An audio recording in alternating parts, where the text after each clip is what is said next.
अस्सलामु अलैकुम वरहमतुल्लाहि वबरकातुहू। आप सल्लल्लाहु अलैहि वसल्लम के बाद जो खिलाफत राशिदा का सिलसिला रहा, इसमें अभी तक हमने देखा कि कई सारे सहाबा इकराम और तमाम लोगों ने मिलकर अपने इल्म और अपने स्किल्स के ज़रिए से कंट्रीब्यूट करके एक बहुत वास्ट एक पॉलिटिकल स्ट्रक्चर और एक इस्लामी तहजीब को कार्व आउट किया। और उन सब में जो बड़े प्रोमिनेंट थे उनके क्या रोल्स रहे अभी तक हमने देखे। इंशाअल्लाह उसी में से जो एक बहुत जलीलुल क़दर सहाबी थे, आज उनके बारे में हम मुताला करेंगे, जिनका नाम जैसे हम तज़किरा करते हैं खादिमुन नबी, खादिमु रसूलिल्लाह, तो इनका नाम हमारे जहन में आता है हज़रत अनस बिन मालिक रज़ियल्लाहु ताला अन्हु। इनके वालिद, इनका इंतकाल सीरिया में हुआ था जब रसूलुल्लाह की दावत तो पहुंची थी लेकिन इन्होंने कबूल नहीं किया था। अभी रसूलुल्लाह मदीने नहीं आए थे। उक़बा सानी जो बैत हुई थी उस वक्त तक के ये वाक़यात रसूलुल्लाह के बारे में मालूम हो चुके थे। तो इनके वालिद तो चले गए थे सीरिया, उन्होंने इस्लाम कबूल नहीं किया और उसी में उनका वहाँ पे इंतकाल हो गया। उम्मे सुलेम रज़ियल्लाहु ताला अन्हा, ये हज़रत अनस की वालिदा थी और ये रसूलुल्लाह के बहुत क़रीब थी। जब जंगे बदर और ये तमाम चीज़ें हुई और कई सारे सहाबा अपने रोल अदा कर रहे थे तो इनके पास कुछ नहीं था, तो ये अपने बेटे को रसूलुल्लाह के पास लेके आए और कहा कि अल्लाह के रसूल, मेरे पास सिर्फ ये एक बेटा है, इसको आप अपने पास रखें ताकि ये आपकी खिदमत करे, ताकि ये आपको सर्व करे। तो ये देखें कि हज़रत उम्मे सुलेम, उनका नाम रुमैसा था रज़ियल्लाहु ताला अन्हा, कैसा उनका जज्बा था, कैसा उनका ईमान था कि एक लौता बेटा था उनके पास और उसको रसूलुल्लाह की खिदमत में दे दिया कि रसूलुल्लाह अब आप इसकी खिदमत करें कि दीन इसका मुस्तकबिल हो और क़यामत में ये जन्नत का हकदार हो। इनके स्टेप फादर यानी कि हज़रत उम्मे सुलेम अपने जो उनके फर्स्ट शौहर थे, उनके इंतकाल के बाद एक दूसरे अंसारी सहाबी से शादी की, अबू तलहा अंसारी रज़ियल्लाहु ताला अन्हु, और ये अंसार में से बहुत प्रोफाउंड एक सहाबी थे।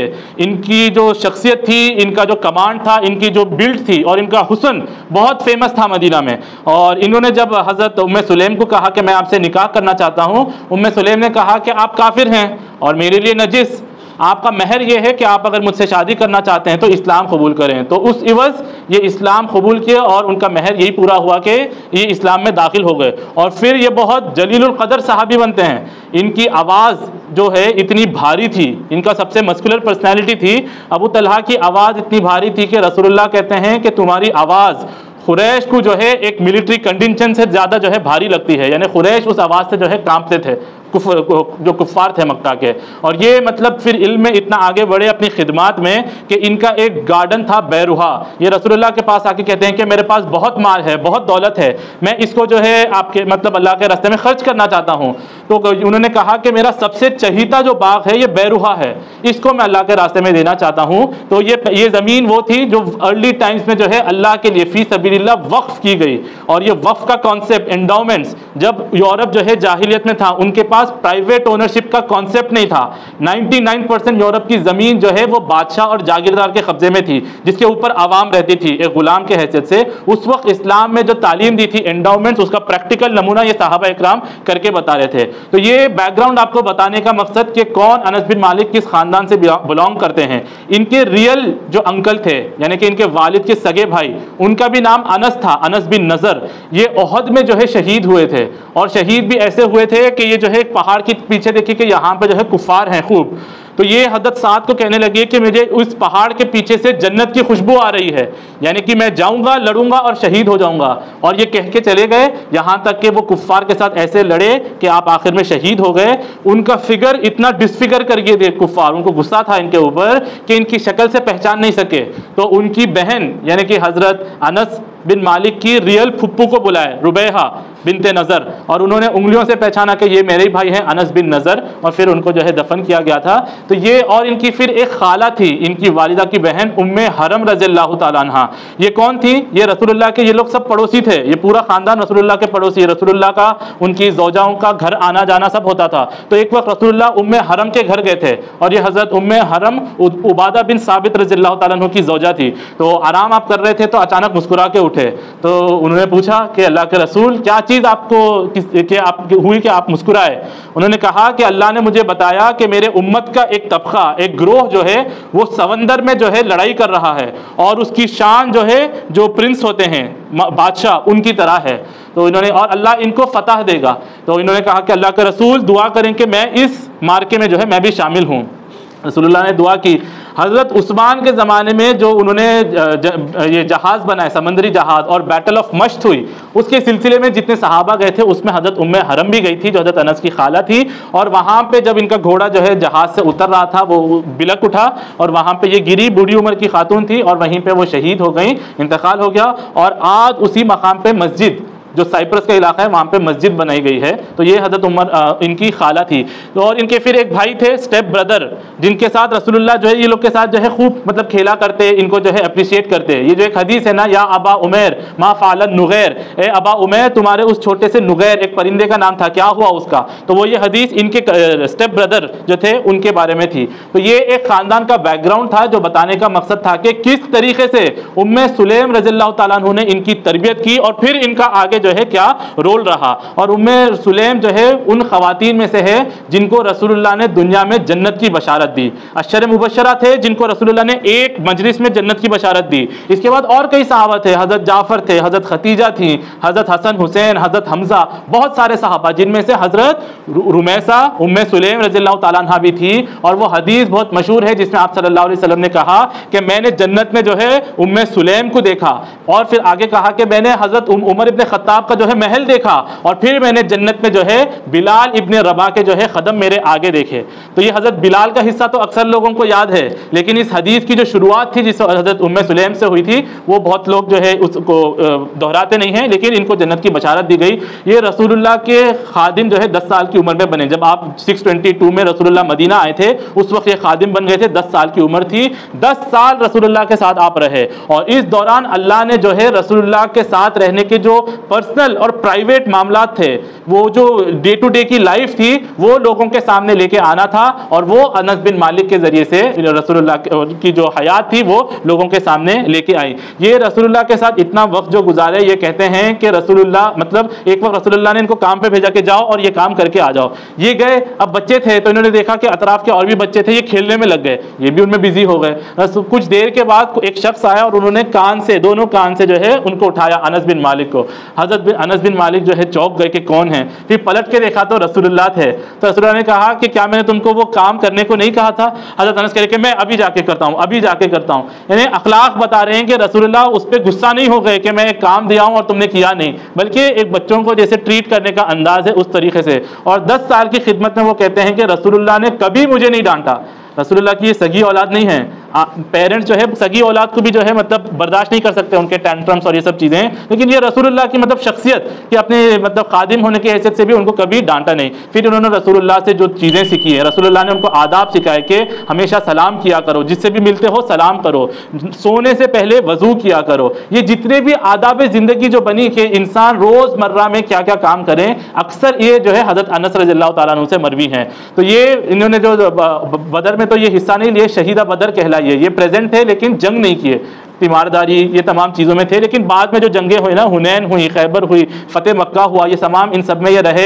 हज़रत अबू बकर के दौर में जो अर्ली कॉन्क्वेस्ट हुए थे, और फिर हज़रत उमर के ज़माने में ये फारस और इनका इलाका जो फतह हुआ था, इनमें इन्होंने अपना अपना रोल अदा किया। फिर हज़रत उमर के ज़माने में इनको बसरा को रिलोकेट किया कि बसरा जो शहर कायम हुआ था, अब वहाँ जाके जो है लोगों को तालीम करें, तरबियत करें। तो इनको वहाँ पर पोजिशन दी गई थी। ये अपने खुतबों के ज़रिए से, ख़तीब और अपने फतवे, इन सब के ज़रिए से लोगों के अंदर जो है वहाँ पर इल्म आम कर रहे थे। फिर हज़रत उस्मान रज़ियल्लाहु ताला अन्हु के दौर में हमने देखा कि जब ये सेंट्रल एशिया में और डीप पेनिट्रेशन हुई, उज़्बेकिस्तान, ताजिकिस्तान और ये तमाम इलाके, वहाँ के लोगों का लहजा अलग था, और उसके वजह से कुरान में जो है लिखने में जो है कुछ तब्दीली आ रही थी। तो हज़रत उस्मान के ज़माने में दोबारा जो कुरान को जो है छपवाया गया था, उसमें जो सहाबा इकराम कॉन्ट्रीब्यूट किए थे, उसमें हज़रत अनस रज़ियल्लाहु ताला अन्हु का भी अपना कॉन्ट्रीब्यूशन रहा। फिर इन्होंने जो है हज़रत अली, हज़रत अमीर मुआविया, इन सब का दौर देखा, और ये कॉन्फ्लिक्ट जो हुआ था, इसमें एक जो पूरी बैच थी जो न्यूट्रल रही, ना इसका साथ ना उसका साथ, उसमें ये भी जो है शुमार होते हैं, क्योंकि ये चाहते थे कि लोग सुलह से अपने मामला जो है वो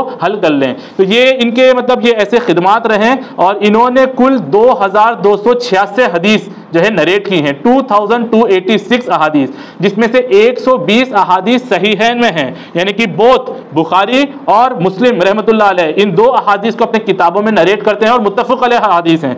फिर अलग 80 अहादीस इनकी जो है बुखारी में हैं, अलग 90 अहादीस इनकी जो है तिरमिज़ी में हैं, और इसके आगे जो बैहक़ी और जो है जितनी भी किताबें हैं जिसमें अहादीस है, इमाम नववी की किताब जो है 40 अहादीस, उसमें से अक्सर अहादीस इनकी नरेट करदा हैं।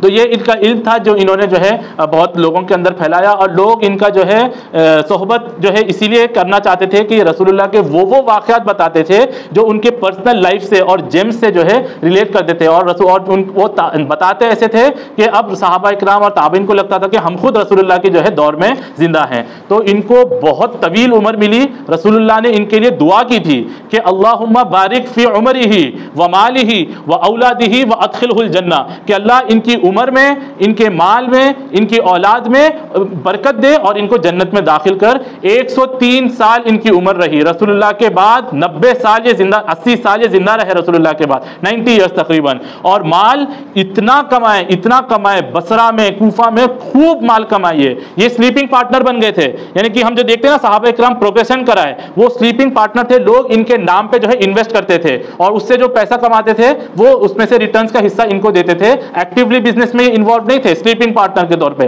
तो ये जो है इस्लामी मईशत जो ग्रो हुई उसमें इनका भी एक रोल रहा। और औलाद इनके कुल तकरीबन 200 बेटे बेटियां पोते पोतियां, बहुत बड़ा खानदान था इनका, बहुत बड़ा खानदान। यहां तक के ये अब्दुल मलिक बिन मरवान, इन सब का दौर देखिए। अब्दुल मलिक बिन मरवान के और वलीद के दौर में इनका इंतकाल होता है 712 AD में। अब्दुल मलिक बिन मरवान के दौर में जो है वाक़े हर्रा होता है, और यजीद के दौर में वाक़े हर्रा में लोग अब्दुल्ला इब्ने ज़ुबैर रज़ियल्लाहु ताला अन्हु को सपोर्ट करते हैं कि ये बेटर कैंडिडेट हैं, बेटर देन यजीद, इनके पास ज़्यादा सलाहियत है, ज़्यादा तकवा है, ज़्यादा ईमान है, ज़्यादा इल्म है, बेटर हैं। तो उसमें वाक़े हर्रा जो होता है, जो मदीने के ऊपर चढ़ाई करते हैं उमैया की फ़ौज उसको कॉन्कर करने के लिए, और जो उसमें वाक़यात पेश आते हैं, करबला से भी दर्दनाक वाक़या, उसमें इनके 120 से ज़्यादा बच्चे और पोते शहीद होते हैं। 120 कुल जो है अपने बच्चों को जो है ये दफनाते हैं इसमें। और आप जन्नतुल बकी जब जाएंगे मदीने में, वहां पे एक बकी बहुत बड़ा कब्रिस्तान है, उसका एक सेक्शन हम घूम के आ सकते हैं बस, जो पाथ वो लोग बनाए हुए हैं।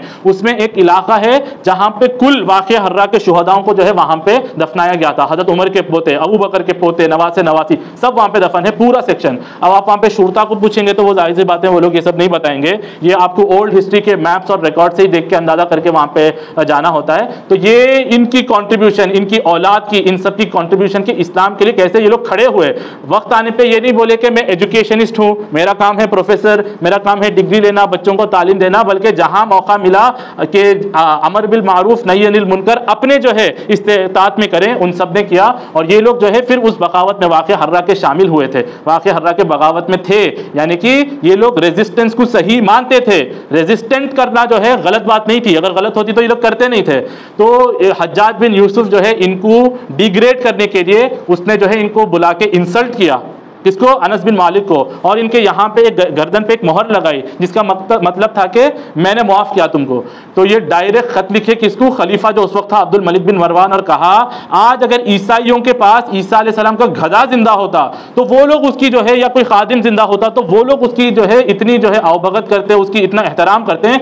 मैं अल्लाह के रसूल का खादिम हूँ, मैंने 10 साल रसूलुल्लाह के साथ बिताया, अपनी जिंदगी उनके उसमें लगाई, और मेरे साथ जो है आपका गवर्नर हज्जाज जो है वो ये बर्ताव कर रहा है, इतना मुझे तस्दीर कर रहा है। तो अब्दुल मलिक बिन मरवान एक ही मतलब जिंदगी में एक बार हज्जाज को डांटता है, क्योंकि हज्जाज के इन लोग के ऊपर बहुत एहसान हुआ करते हैं, बनु उमैया के ऊपर पावर में लाने में बहुत बड़ा रोल उसने किया। तो ये लोग फ्री हैंड दिए हुए थे, लेकिन ये एक वाकया था कि अब्दुल मलिक ने कहा कि जाओ, मुझे मालूम चला है कि तुमने अनस बिन मालिक रज़ियल्लाहु ताला अन्हु के साथ ऐसा रवैया इख्तियार किया, फौरी जाओ और उनसे जो है माफी मांगो, नहीं तो मैं तुम्हें जो है अपने तरीके से निपटूंगा। तो हज्जाज जो है बिलबिलाता कांपता हुआ जो है जाके जो है इनसे माफी मांग के आया। तो ये इनका जो है एक बहुत बड़ा स्टेटस था, और अल्लाह ने जो है इनके जरिए से इमाम ज़ुहरी रहमतुल्लाह अलैह, हसन बसरी रहमतुल्लाह अलैह, ये जो है कद्दावर इनके स्टूडेंट्स थे, जिन्होंने फिर आगे जो है इल्म को जो है इसको बढ़ाया और जो है लोगों के अंदर इल्म, ये तमाम चीज़ें आम की। तो ये हज़रत अनस रज़ियल्लाहु ताला अन्हु की फिर इनका इंतकाल बसरा में ही होता है। आज इनकी जो है खबर है वो बसरा में, अगर आप जाएंगे तो वहाँ पर आपको इनकी खबर मिलेगी। ये इन लोग की सवाने हयात थी, इन लोगों के स्ट्रगल्स थे, इनकी कुर्बानियाँ थी, जिसके नतीजे में फिर रसूलुल्लाह ने स्टार्टिंग में इन लोगों को पेशिन गोई की थी कि ये लोग जन्नती होंगे, क्योंकि मालूम था। और रसूलुल्लाह का इनका एक वाक़या है, ये कहते हैं कि अल्लाह के रसूल, मैं क़यामत के दिन जो है आपको किधर देखूंगा, मुझे आपकी शफाअत की ज़रूरत होगी, मैं आपको किधर देखूंगा। तो रसूलुल्लाह कहते हैं कि सबसे पहले जो है तुम मुझे जो है ये पुल सिरात पे ढूंढो, वहां नहीं मिलूंगा तो मीज़ान में जाओ, और वहां अगर नहीं मिलूंगा तो हौज़े कौसर पे जो है तुम्हारी मुझसे मुलाकात होगी। और ये कहते हैं कि रसूल मेरे ज़िंदगी के सिर्फ 2 ही दिन सबसे मतलब अलग थे, सबसे अलग। एक दिन जब रसूलुल्लाह मदीने में आए थे, ये मेरी ज़िंदगी का सबसे जो है खुशहाल दिन था, और जिस दिन रसूलुल्लाह इंतकाल कर गए वो दिन मेरी ज़िंदगी का सबसे गमनाक दिन था कि अब आप सल्लल्लाहु अलैहि वसल्लम की सोहबत हमसे छिन गई। और ये कहते हैं कि एक दिन चांदनी रात थी और रसूलुल्लाह जो है बाहर आए थे, मैं रसूलुल्लाह को देख रहा था और चांद को देख रहा था, फुल मून था। और अल्लाह की कसम रसूलुल्लाह का हुस्न उस चांद फुल मून से ज्यादा जो है हुस्न था। तो ये उन लोगों ने जो है रसूलुल्लाह के इल्म से और इन तमाम चीज़ों से जो है इस्तिफादा हासिल किया और अपना कंट्रीब्यूशन करके फिर इस दुनिया से चले गए। ये सहाबा इकराम की जो है वो सीरीज थी, वो आलिम, वो लोग जिन्होंने अपने आप को कुल तौर पे जो है इल्म के खास तौर उसके लिए वक्फ किया था, और उसके साथ सोसाइटी में अपना पुरंदाज रोल अदा किया। जहां अपनी रोल पर ही सियासत में, मईशत में अपने तरीके से इनफॉर्मल तौर पे हर जगह जो है अपने कंट्रीब्यूट करके उन्होंने इस्लामी तहजीब और इन सबको जो है आगे बढ़ाई। अब हमने जितने सहाबा इकराम के बारे में पढ़ा, अब जरूर यही नहीं है कि इतने ही जो है उतने पढ़े लिखे लोग थे, हर सहाबी अपने जो है शख्सियत में जो है आलिम है, क्योंकि सूरह फातिर की आयत है कि अल्लाह ताला इन्नमा यख्शल्लाहु मिन इबादिहिल उलमा, जो लोग अल्लाह से जो है डर रखते हैं, अल्लाह के बंदे होते हैं, ये लोग आलिम होते हैं।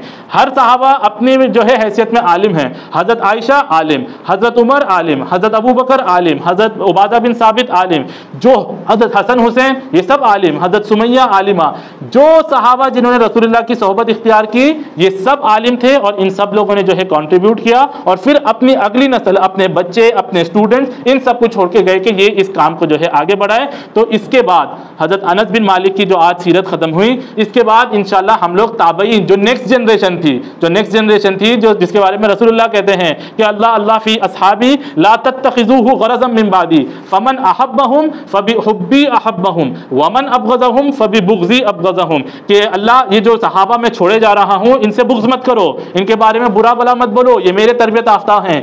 इनसे जो मोहब्बत करेगा वो मुझसे मोहब्बत करने के नतीजे में उनसे मोहब्बत करेगा, और जो इनसे बुग़्ज़ करेगा, इनसे जो है नफरत रखेगा, तो वो मुझसे बुग़्ज़ रखने की वजह से इनसे नफरत रख रहा है। तो ये सहाबा इकराम को ये मकाम रसूलुल्लाह ने दिया कि जो मुझसे मोहब्बत करेगा वो मेरे सहाबा इकराम से लाजिमन मोहब्बत करेगा। और कहा खैरुल कुरूनि क़र्नी सुम्मल लज़ीना यलूनहुम सुम्मल लज़ीना यलूनहुम, सबसे बेहतरीन नस्ल वो मेरी वाली है, यानी कि मेरे तरबियत याफ्ता सहाबा इकराम, और उसके बाद फिर उनके बाद जो आएंगे यानी कि ताबईन, उनका दौर जो है सबसे बेहतरीन रहेगा, और सुम्मल लज़ीना यलूनहुम, और आखिर में वो लोग जो ताबईन के बाद यानी कि तबे ताबईन आएंगे, उनका दौर। तो अल्लाह हमको ये तौफीक दे के हम उनसे वैसे मोहब्बत करें कि उसका हक अदा हो, हम उनका जो विजन और वो मिशन था उसको समझ के उसको आगे लेके चलें। और इंशाल्लाह अगले बार से वो ताबईन की सीरीज हम शुरू करेंगे, जो अगले 500 साल तक जितने भी लोग आए जिन्होंने कंट्रीब्यूट किया और इस्लामी तहजीब को जो है कार्व आउट की, इस इल्म को प्रोग्रेस करवाया और उसमें अपना रोल अदा किया। तो ये चंद वाक़यात थे। अल्लाह ताला हमें इन पर अमल करने की, इस पर इंस्पिरेशन लेने की और इनकी तरह बनने की, इस काम को आगे बढ़ाने की हम सबको तौफीक अता फरमाए। व आखिरुद्दावाना अनिल हम्दुलिल्लाहि रब्बिल आलमीन।